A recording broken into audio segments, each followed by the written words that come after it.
All right, everyone, we will go ahead and get started. I saw someone join from Richmond, Virginia, which is my hometown, which I always love to see.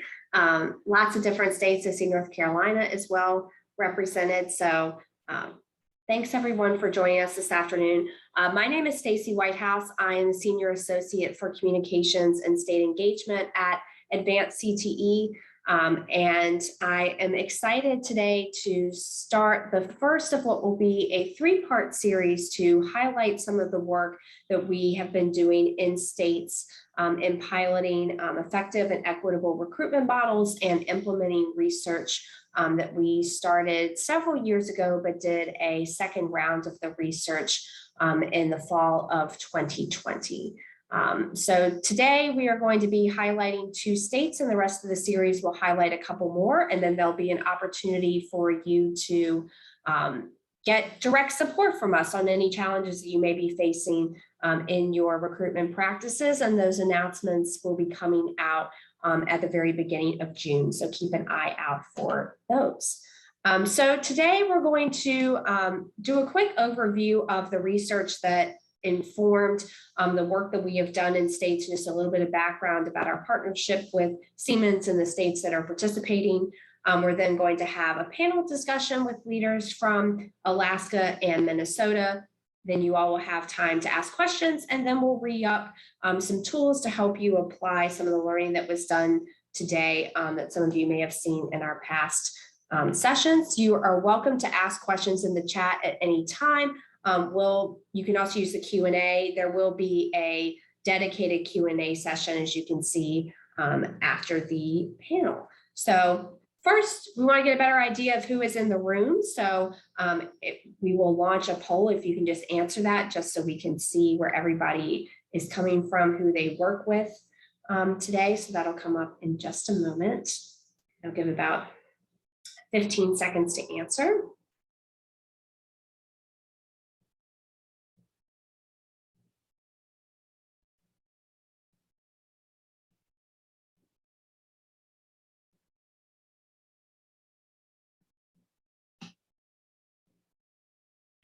And just a reminder, this session will be recorded, so you'll be able, as was said in the chat, and you'll be able to share this with your team and future use after our next sessions. All right, we will close the poll. Thank you all so much for that. All right, we will now get a chance to introduce our speakers.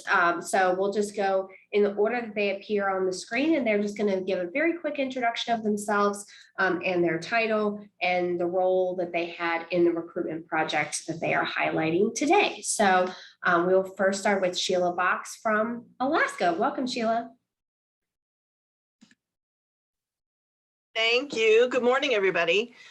So I'm Sheila Box. I'm the CTE program manager in the Department of Education and Early Development for the state of Alaska.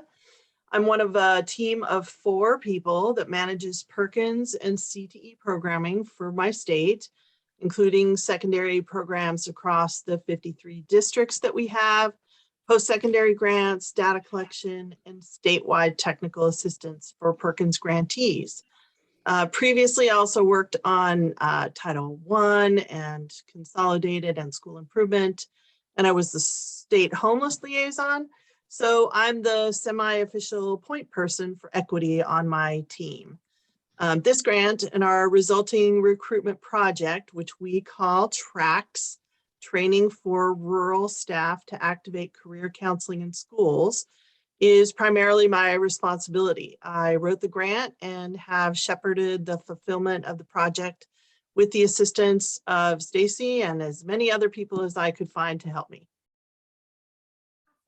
Thanks, Sheila. Now we're going to go real quick to Minnesota, and Ying-Fa Tao, our state representative, will go first. And she is joining us today, but she had an unexpected internet outage, so you will see her lovely photo, but you will not be able to hear her speak. But Ying-Fa, thanks so much for joining us. Thank you, Stacy. Hi, everyone. So glad to be here. My name is Ying-Fa Tao. I'm the Director of Professional Development for Career and Technical Education at Minnesota State. At Minnesota State, we are in Minnesota. We are all of the 2 and 4 year college and university public colleges and university system here, and so we're really grateful to be a part of this program.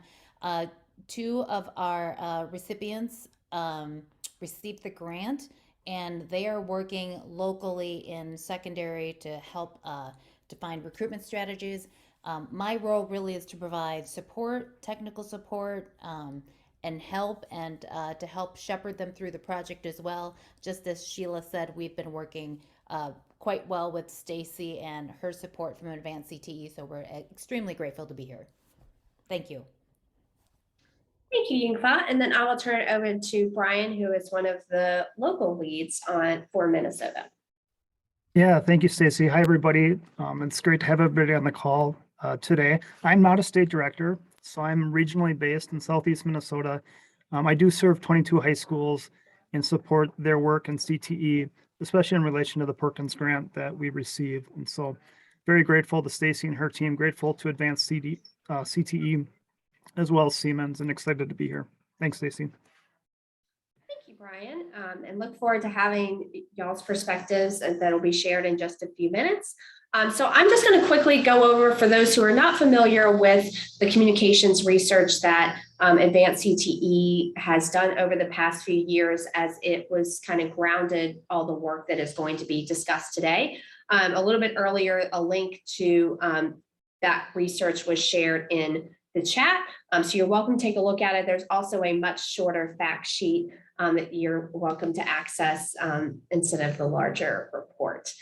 So this started as a partnership with the Siemens Corporation, who is an international corporation that, like a lot of companies, is facing worker pipeline challenges, and they wanted to learn how is CTE and technical education being communicated to learners and families, and is it being done effectively, and what are the best messages to do so? So we partnered with them back in 2017 for our first round of research.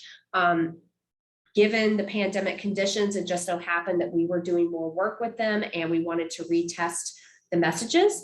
So what you see on the screen is how we did a both quantitative and qualitative survey of focus groups and a national survey with a particular focus on oversampling learners of color and learners experiencing low income, because that was not a focus of previous research. And we wanted to make sure that the messages that we were sharing were equitable, and really an equity focus was kind of the new stage of this work that we focused on this time in both the research and the states and the populations that they were trying to reach.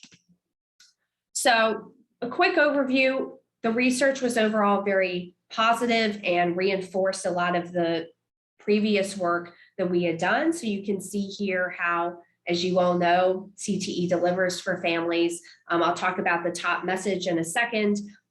We found that passion and making sure that you can find a passion in your career was something that learners really cared about and resonated with.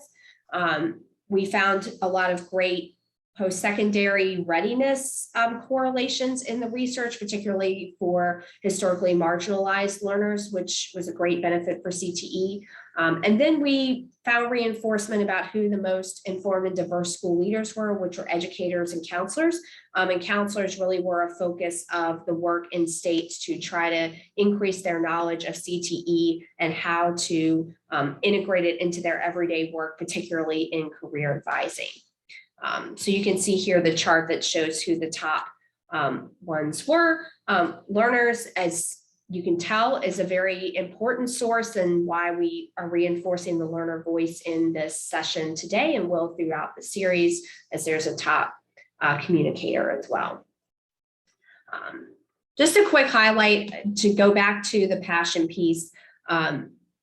It was a top 2 outcome out of 22 options, which is a pretty big deal, and shows that not only do students want to find something that is financially successful and they want to feel prepared with skills, but they want it to be meaningful. And so we wanted to elevate that, because that didn't come in the previous research. And it was ranked above finding a well-paying job and things to put on college applications. So that's something that really matters to learners.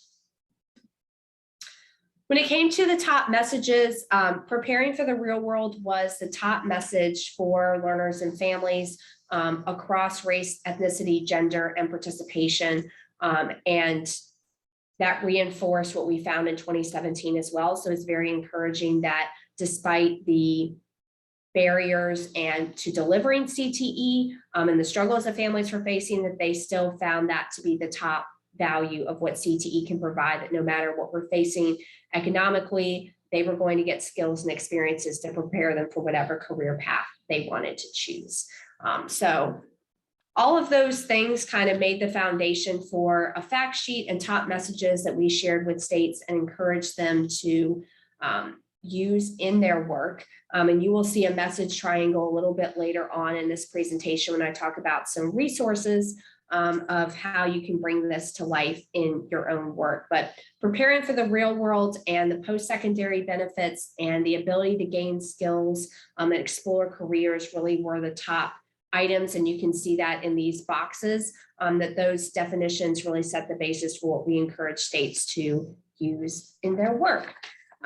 So I want to do a brief chat storm now that we've kind of given an overview of the work that we've been doing before we dive into states. I'd love to hear what challenges you're facing with recruitment in your own state or community. So there'll be a couple questions to get put into the chat. They'll ask what are some successes that you are having and what do you see as your biggest challenge?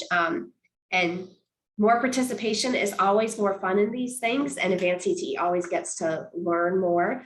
So when you see the questions, please share in the chat because we always love hearing and helping you make your processes more equitable and effective. Thank you, Patricia. Non-traditional students, feel free to expound upon that if there's one in particular, whether it's learners of color or those gender gaps or students with disabilities. We just came out with a resource discussing students with disabilities and how to remove barriers in CTE programs. That's awesome that you're making progress. That's great, building relationships with partner high schools. Sheila, thanks for contributing. That's great. I know the rural work-based learning options in particular are a big challenge in advancing quality in CTE programs. Middle grades, that is awesome. Great, getting more data informed, and hopefully that's happening at all levels of your systems. That's great. So you do the academy model. Thanks, Jean.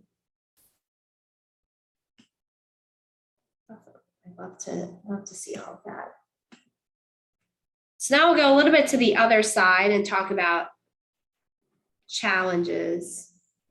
Oh, Seth, thank you for sharing about the tribal partners. You'll hear a little bit about that today, but that's great that you found some programs that you really want to focus on and expanding participation in those. So we'd love for you to share what your biggest challenge is. We'll try to see if we can address some of it today during either our panel or during the Q&A session.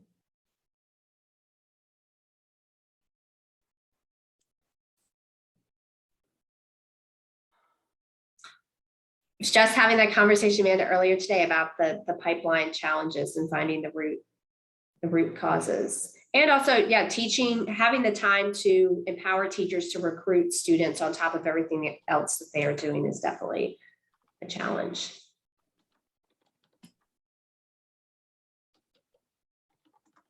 Reaching parents, Jean, if you ever want to talk about that, I'm glad to. Please put your email and I'm glad to chat with you about that.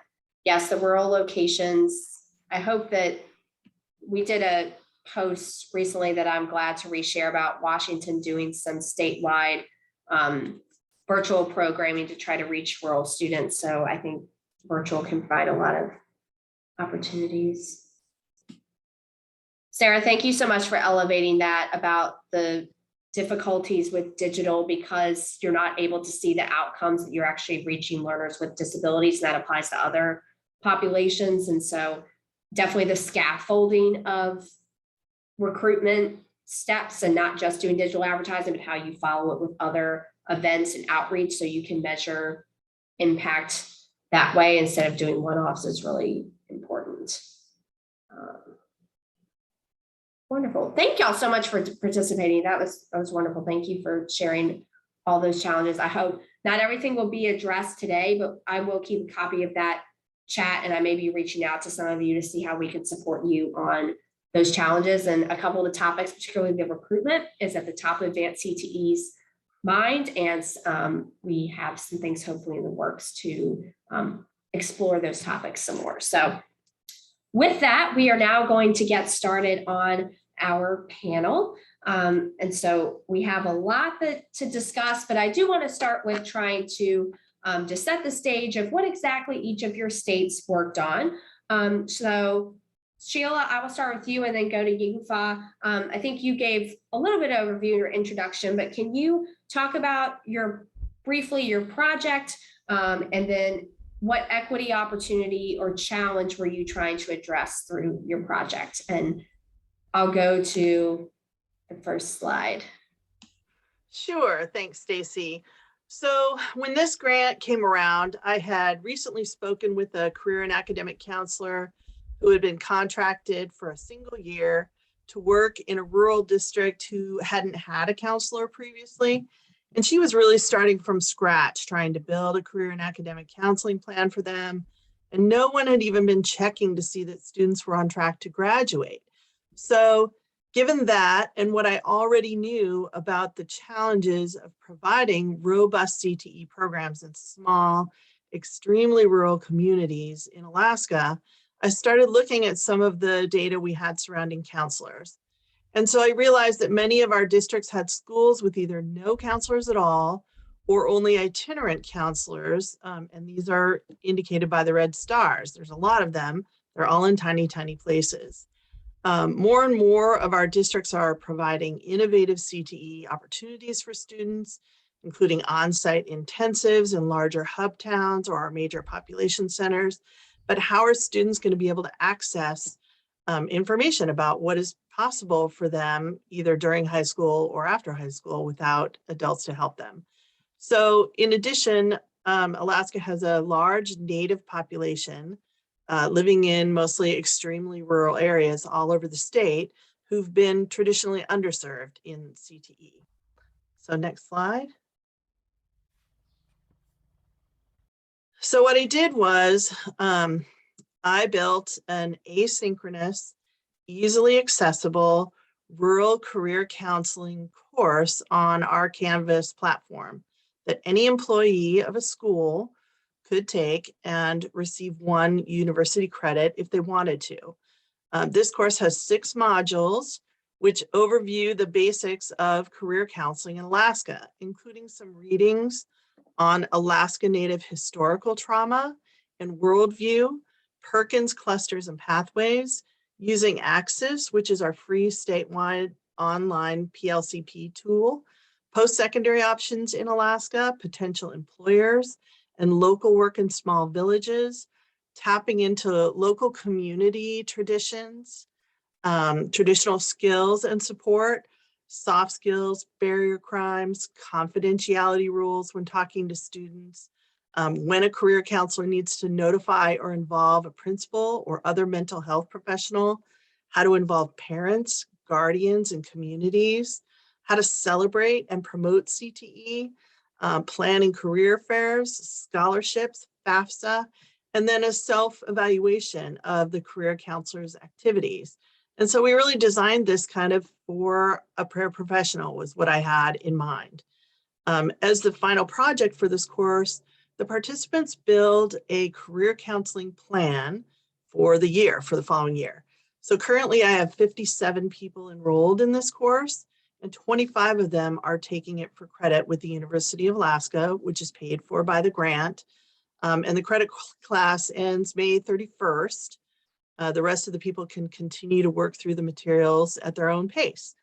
In addition, I built a handbook to go with this course, which includes some Alaska Native resources for scholarships, a video resource list for post-secondary options in Alaska, and a number of different checklists and sort of one-page topic sheets that I thought career counselors would find useful.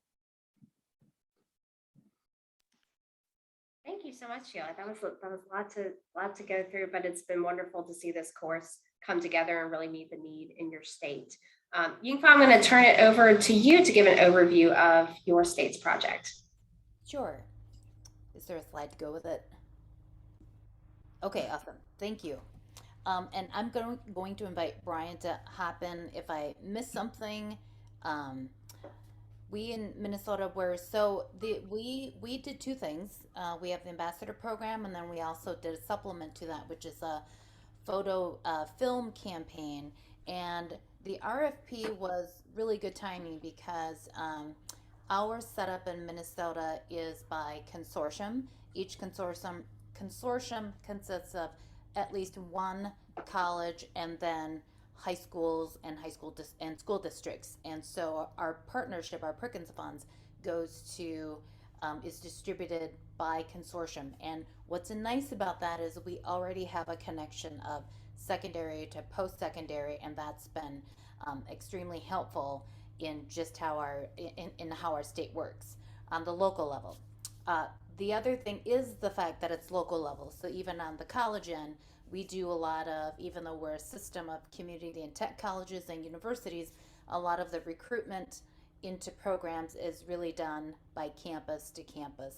And so Minnesota is just unique in that way. So we don't have a statewide way to do recruitment into CTE programs. So a lot of that, as many of you noted on here, fall onto teachers or counselors or intermediary and community-based groups.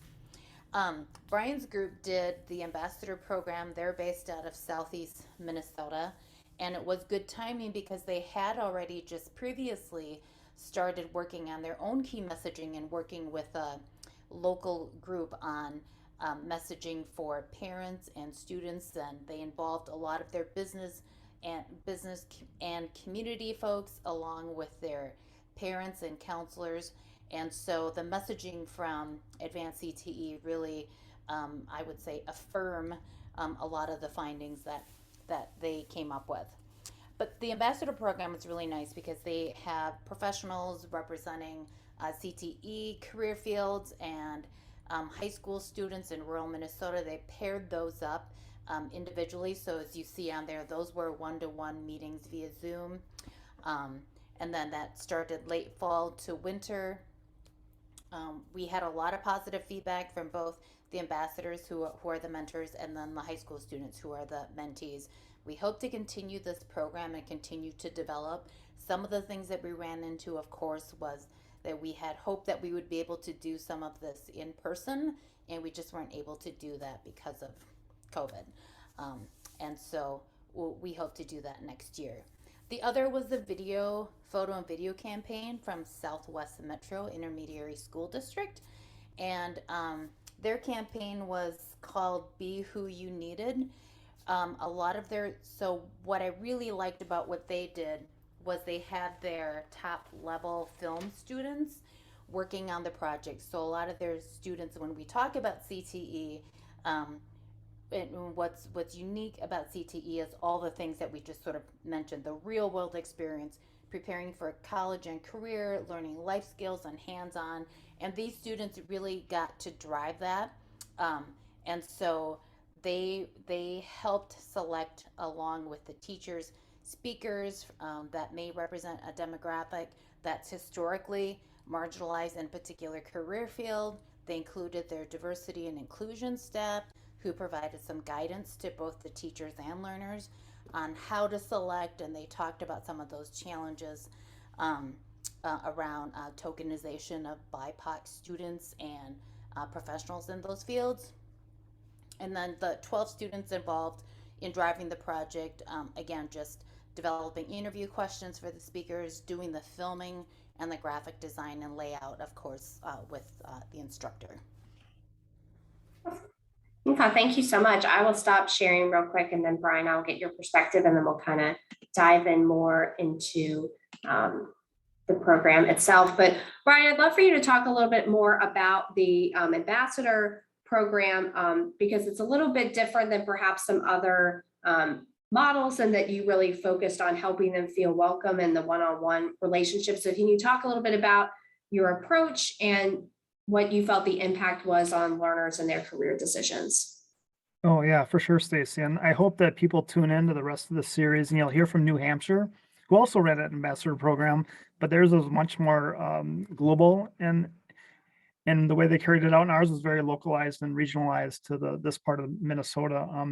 But our hypothesis was that if we could connect students with professionals in the field, that would just increase their knowledge and their motivation to continue their schooling within CTE and pursue that profession. And I think we found that to be true after the program was done. And so we had a particular emphasis on a variety of CTE career fields. We had a particular emphasis on non-traditional career fields with non-traditional by gender. And so it was really great to see some of our high school females get matched up with females in the field and just have those conversations, and they could see themselves in that professional. And so that was one of the positive outcomes of the work. But the other piece was that everybody had really good feedback. And so all the high school students enjoyed being in the program. They thought they got something out of it. They would recommend us continuing that in the next year, and we're going to try to do that. And the mentors, the ambassadors as well, had a positive experience, and they too are willing to come back next year and do it again. And so that was the second positive outcome. Can you talk a little bit about how you design like the mentor-mentee relationships and the types of topics that you did? Because I think that aspect is really different than sort of a typical ambassador program. Yeah, for sure. We tried to personalize it as much as we could. So we just started with the basics, that first session, and it was all virtual via Zoom. We're hoping in future years we can be in person. We started with the basics, introductions, getting to know each other, building that connection, building that relationship. And then from there, in subsequent sessions, we really dove into what does it take to be in the field? What are some lessons you learned along the way? What are some recommendations you have for me as a high school student? What mistakes did you make along the way that you want me to know about? And then finally, towards the end of the program, it was really about the mentor providing the mentee with advice and guidance in terms of their next steps, especially after high school. What happens next in this career progression? Thanks so much. I really like that you were able to individualize it and help them make career decisions along the way, that it wasn't just kind of a one-touch thing, but a multiple touch thing that can be more impactful in some respects. So thank you all for that overview. Now I want to talk a little bit about outreach to populations that you were trying to reach, that while you may not have seen the fruits of your labor during this grant period, that set the foundation for future work. So Sheila, I'm going to go to you first. Can you discuss how you engaged with the Alaska Native populations with education and community leaders, and how you felt that impacted the curriculum design and kind of plans that you have for the future on that work? Sure. So in August, I attended a Zoom conference held by a local Alaska Native corporation on the topic of culturally responsive education. And it was a really great conference and a great experience. So I reached out to a number of people that I connected with from that conference. The department also currently has an employee working specifically on Alaska Native issues. So I reached out to him as well. And I utilized contacts I already had through my work with CTE and health employment colleagues statewide. So I also contracted with an Alaska educator with experience in CTE and working in Native villages, who's currently working on a PhD in culturally based education to help me create the class materials. So his experience, along with the input from my stakeholders, was really invaluable. So I brought all these people together and outlined the project, asked them what would be helpful. Some of the readings we did came from that. Their input and ideas really shaped the class. And I have a few of those stakeholders who are also going through the completed course. So I'll be able to touch base with them specifically in a week or two about what changes should be made to update the class or tweak it a little bit when this round is finished. That's awesome. And how do you see this as a launch point for work you might do in other areas in the future that you hope to utilize these stakeholders for? Yeah, so this particular group, I still have a lot more work to do. We've got a number of other corporations, aside from the one in the area where I live. So I still need to reach out to them and find out, what kinds of educational stuff they're working on right now. Um, I'm also working on culturally relevant CTE pathways with some of these same people and some different folks. And then I'm hoping to, maybe think about it in terms of homeless populations or adding either a whole new course or modules on other kinds of special populations. Thanks, Sheila. And I think that shows that the stakeholders that we have present as local and state leaders, they don't have to be siloed into one aspect of the work. And sometimes maybe we discuss it just about work-based learning or just about program quality, but recruitment can definitely, and how we support counselors and all of our stakeholders should definitely be part of the conversation. Brian, I know you went in a different direction and started doing some work with stakeholders that serve learners with disabilities. Can you talk a little bit about what your goal was and how you hope that that will launch into more recruitment initiatives down the road? Yes, we really had two kind of focus areas. One would be students with disabilities. The other one was our high school females and connecting them to non-traditional fields. So those were the two areas that we looked at. I'm actually based in a building that is a setting for special education, has a setting for special education program. And so we were able to get a few of our kiddos from that program connected with professionals in this area and just gave them that equity of access to connect to a professional that is in a career field that they're interested in. And those opportunities don't always happen, especially in these scenarios, this setting. And so we would like to expand that. We have other setting for buildings in this part of the state. We have alternative high schools. We have other kind of specialized programs and buildings in Southeast Minnesota. And we'd like to continue to reach out to those students as well. The other piece was our high school females. And if you looked at our data here in Southeast Minnesota at the high school side, if you looked at the number of participants versus concentrators in our CT programs, again, at the high school level, we're about equal gender-wise in the participant status. And so about an equal number of males and females taking introductory level courses. When you look at the concentrator status and those numbers, it gets really skewed. We have many more males concentrating in CTE or taking multiple courses within programs than we do females. And so something's happening in regards to moving from participant status to concentrator status. And so this mentorship program was just one strategy that we thought we could try to help encourage our young females to continue and persist within CT career fields. I know you mentioned that when you reached out to sort of the school leaders and community leaders, that they said they never really had a conversation before about CTE, and that this was just sort of the stepping stone of things that you hope will build into a larger initiative to connect them, which is great to hear. I'm now going to shift a little bit to talk about Minnesota's video and photo campaign and overall talk about some of the messages that were used. So Yingfa and Brian, either of you can answer this question. I'm first going to share the screen to share the poster that you all made. So Yingfa, do you want to talk a little bit about how you decided what messages to use that Advance CTE provided and sort of the design and how everything came together for the campaign? Sure.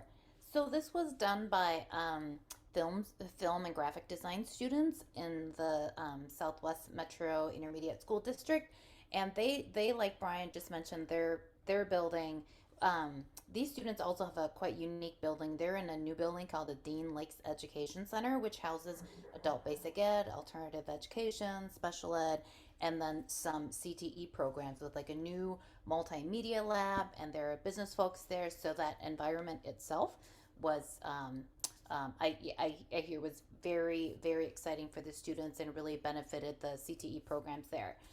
When they did the campaign, what they ended up doing was the students and teachers met to talk about and try to feature specifically BIPOC professionals, and they called the campaign Be Who You Needed.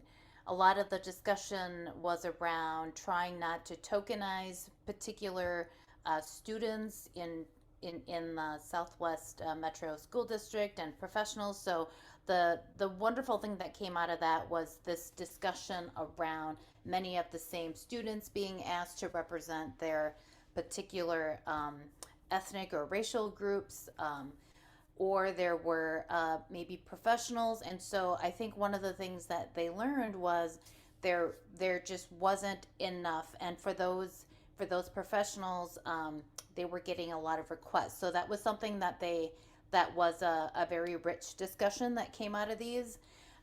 We shared with them a lot of the communication research materials from Advance CTE, and what you see there. So a lot of the students gave feedback to how the layout would work. The graphic you see here, they have several. This is the first of several. And what they did with these posters is they looked at the Advanced CTE messaging triangle, and you'll see that across there, the gaining real world skills, exploring passions, finding college and career success. And then they added some bullet points that were very localized and specific to photo videos and what the students experience being in that building, and then working with the instructor on getting the speakers into the classrooms. So what they initially decided was they were just going to do a photo video, but then they decided to have the speakers come into the classroom, and then the students would help with developing the interview questions. And then the students would do the filming. The editing, of course, was all done in conjunction with the instructor.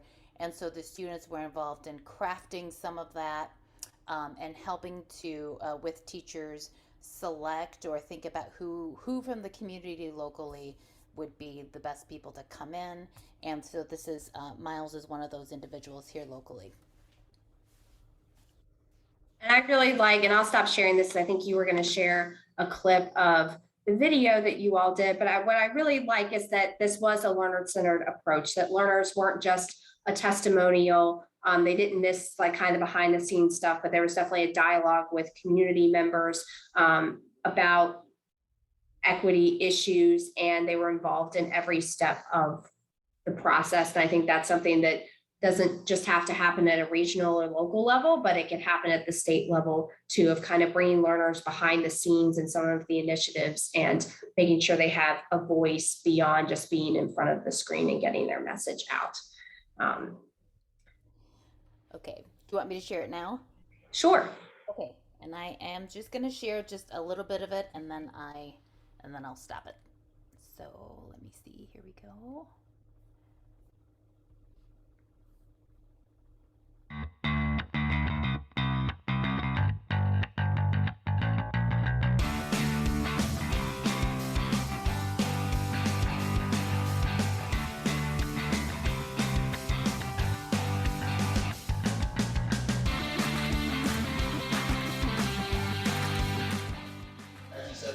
I work for a company called Heroic. The director of operations over there, and Heroic is an ed tech company.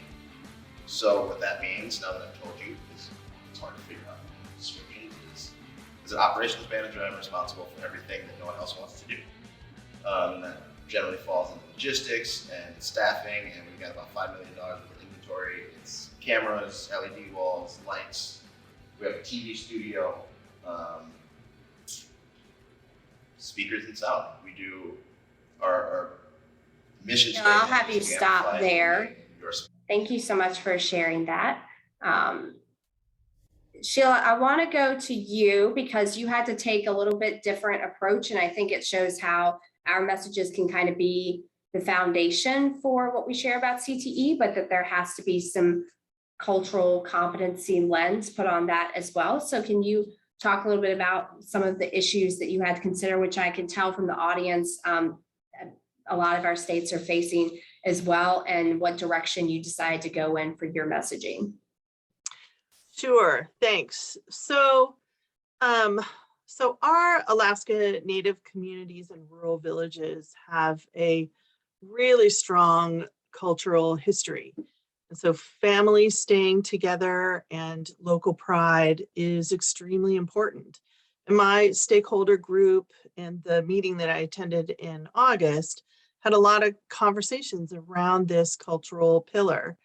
And so one of the messages that was popular from the Advance CTE research was preparing for the real world. However, feedback from Alaska Native stakeholders that I talked to was that this message insinuated to them that their local village world was not the real world, not good enough. So, and there was also that idea that their children or their families would leave the village. So we worked on more community-centered language, trying to kind of keep the same feel. So what we came up with was skills that strengthen your community. And that seems to be a better fit for Alaska, at least rural Alaska, with the mention of how CTE connects students to local and regional employers, tribal governance employers, and health careers. So I'm in the process of building a template for a printable poster, including this messaging that a career counselor could use to, fill in blank areas to promote CTE events and information at their schools or in their villages. Lots of times in our villages, you'll post things at the local store or at the front of the school. So this poster would have photos of Alaska Native students in CTE classes, and I'm having the messaging translated into at least 3 Alaska Native languages. Thanks so much for sharing that. And I love you still have the gaining skills, which is one of the top messages in there, but you were really cognizant of what is the best outcome of CTE for these learners in these communities, and how you align your messaging to meet that need. So I know that we learned a lot from working with you on this project. Well, final question before we get to Q&A, and please feel free to put your questions in either the Q&A section or in the chat. I would love to talk a little bit about lessons learned, and there were definitely a lot of lessons I think we learned as a team, and y'all were able to learn from each other. There were 5 states that participated in this cohort, so there was a lot that was learned along the way. What is sort of the best piece of advice that you would offer on challenges that you faced, or a lesson learned on challenges that you faced with either embedding equity or capacity issues that you faced in executing your project? And Brian, I'll have you go first. Well, on the positive side of the equation, we found that there's a need for mentorship, and at least in this part of the state, and that people, both the mentors and the mentees, really responded positively to having that option available to them. So that's one reason that we want to keep it going here in future years. As you can imagine, lining up schedules and coordinating schedules was probably one of the biggest challenges, between the students being in class or in school full time and the mentors having a full-time job as well. Making that connection took a little bit of time. And we were relatively small in scale and scope, and we'd like to increase that scale and scope. So one of our challenges and objectives moving forward is to broaden the reach of the program, both for the professionals and for the students. It sounded like the tokenism and like the rich equity discussion is one of your big lessons learned, but please feel free to share anything else that's speaking to you. Yeah, well, related to that was Brian and I tried to incorporate some trainings, both for professionals and students, especially around the topics around students experiencing poverty and how our mentors could work with those students and understand. Also, in working with diverse students, and Brian and I have had this long conversation about, as all schools are, as we across the nation are working more around addressing the needs of diverse students in the educational system, both secondary and post-secondary. What's unique about Brian's group was he had professionals, and one of the questions that we discussed was, well, how are workplaces prepared to receive students that may be different in the widest definition of diversity? And so we did have some trainings lined up, but because that was an idea that came later, we didn't get to implement that. So because of scheduling, again, as Brian mentioned, scheduling for students and for the professionals, I think in the future we'd like to be more intentional about doing something like that. And then just, again, ideas that come up that might be great don't always get implemented because of just logistical things. No, definitely. And I think the training aspect of both the ambassador programs that were implemented, I think kind of underscored that importance. And I don't know that it's something that all ambassador programs had. And both of your states are very intentional about the messaging training, but we also uncovered that there were a lot of areas, particularly in the cultural competency and equity space, and preparing them to work with diverse students, that there's even more places that training can go to help them fully be prepared to support students. Sheila, any key lessons learned that you would like to share? Yeah, so for me, I've lived in Juneau for over 50 years, and I've been with the department working on education stuff for, going on 25. But I've just recently really been learning about the local Native culture. So my advice would be to seek out and attend local events, lectures, or conferences directly, directed at professionals within the special populations you're interested in order to learn more about them and be more visible to those target populations. It takes a long time to build connections, and there's a lot happening in culturally based education in my state right now. So I try to reach out with, positive news about my grant or other education news that I think my Alaska Native cadre would be interested in, to kind of help maintain that connection and grow it. And we also have a mentoring and sharing platform called the Clearinghouse that's coming soon to my state. So I'm hoping to also use that as a forum for rural career counselors to collaborate. My capacity won't change, but if I can build space for my equity groups to talk amongst themselves and problem solve, then that expands the capacity around my state for these groups. I love that. Yeah, that part of our work and even with the recruitment work is just to create tools and spaces for other professionals to build on. And I think for both of your states, what I appreciate most is, as you said, building relationships is a process. And one of my favorite phrases, like, build the relationships before you need them. And I think you all started some valuable feedback loops with both Native populations and with leaders serving those with disabilities, that hopefully for your next project, it will be in an even stronger place, and you can keep building on these recruitment projects and scale it to even further levels, either beyond rural communities or statewide for BIPOC populations or other populations that are needed to close recruitment gaps. I don't see any questions at the moment, but you all are welcome to ask if there's anything that you'd like for our speakers to go more in detail about. So I'll wait one more minute. Is there anything else that our speakers would like to share while we're waiting? And then I'll go and share some of the communications resources quickly.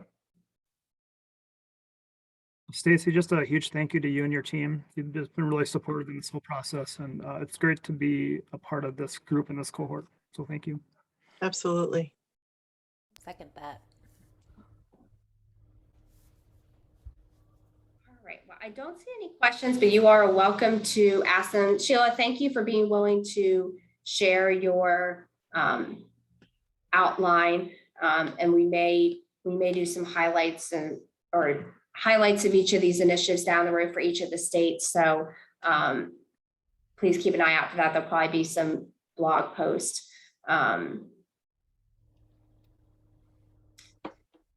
One question that was asked was, do you have a focus on implementation planning or staying with the grassroots. And so I know Minnesota, you had already talked about kind of how you're planning to scale this. Yingfa, is there anything you want to add about, is there anything you're planning at the state level of how to scale this work? I think one of the things we will for sure do is, one, I should just acknowledge that it's not so much the scaling that will be complex, but maybe more along the lines of what Sheila was maybe referring to. And in Minnesota, so many communities are so different. We have a variety of communities, and what might have worked for Brian and Cindy may not necessarily work in other communities depending on the demographic makeup. And so we are going to share what we've learned and give them the tools that has worked for us, and then hopefully they've got something to start off with. And of course, you know, we've been sharing all of the Advance CTE communication pieces with them too. But I'm so thrilled to hear Sheila talk about when out in certain communities, especially indigenous or early refugee immigrant families, which here in the metro area of Minnesota are quite large. And so they very much are very tight knit, and it's going to be hard to pull those, you know, individuals in. Even if we had packaged something up that was wonderful, I know that they'll appreciate it, but as Sheila said, it's going to take a lot of hard work to do that. And so we're just going to accept that we're not going to see success overnight. Or No, this definitely, no, true effective recruitment processes are definitely not an overnight thing. Sheila, I know that you talked about some of the paths that you are planning to go down in terms of pathways, and you are planning to continue to still do this course, but I know you're also exploring whether there's other ways you can support those that take the course beyond the time they take the course, correct? Yeah, so again, I'd like to build on sort of a mentorship platform and give those folks a space to talk with each other. I think the class itself, at least I'm hoping that it will kind of grow organically through that. And I really liked what Yingfa said about different cultures. We also in Alaska have pockets of, sort of large Hmong populations and Somali populations. So yeah, it would be really interesting to either do, additional modules that could be add-ons, or, other series is, maybe to add a second class for, some specialized communities, homeless populations and so forth. So yeah, I'm just kind of hoping that if I'm available and I can collect the good ideas that people have already sent me with their projects and spread those around a little bit more, that it'll just kind of grow up by itself. Thank you. And to answer Cindy's question in the chat, so 2 lanes on this. The Aspen Institute has done some messaging research, and they're in the process of updating it because it's from 2018, I believe, of messaging that works for post-secondary learners and attract them to CTE. What Advance CTE looked at in our messaging, we were doing some outcomes testing of were students satisfied with CTE and the opportunities that were provided. And one of the things that emerged was learners in particularly Latinx families and low income families, that they were more likely to say that they were going to get a 2 or 4 year degree if they were in CTE versus those not in CTE by a significant margin, like 20+%. Those who weren't in CTE were more likely to say, I'm only going to have some college, but it wasn't a very high completion rate. So it was a bit of a secondary result that we found. It wasn't something we were specifically looking for, but it emerged as a result of the research that in testing were students satisfied with CTE, we found that the post-secondary readiness opportunities in CTE were equitable and even more beneficial to certain historically marginalized populations. So if you give me your email, I can send you kind of the slides that have more of that data in detail. I didn't go into that in depth today, but I'm glad to share that a little bit more. And I can share with you the Aspen Institute information as well, because they specifically focused on post-secondary pathways. So as the final few minutes before we have the evaluation come up, which I definitely would appreciate your feedback on and for you to complete quickly, it's only a couple questions. I did want to share the messaging triangle that puts the 3 messages that you saw in Minnesota's work and what Sheila referenced into a triangle. Most learners and families and people in general do not consume more than 3 messages at a time. And so that is why we made a messaging triangle, but you can find this on our page that has all the resources, which will be put in the chat in just a minute, that there is a core messages sheet and a fact sheet that you can implement all of these in. We have do's and don'ts that you can take the messages and implement into your own work. And then if you need materials to kind of start from scratch, there is a message card, a social media guide. We have a CTE 101 video that are kind of ready to use and already have the messages there for you. We know everyone's in a different place on whether they just need to refresh their materials or start from scratch. So thank you all so much for being here today. As I mentioned, our next sessions will highlight additional states, and then we'll have more of a direct support office hour following that. So please watch your emails for announcements for both those sessions. Sheila, Brian, Yingfa, thank you so much for your insights and your time today. Again, please complete the evaluation, and we look forward to seeing you at a future webinar. Have a great afternoon. Thanks, everyone.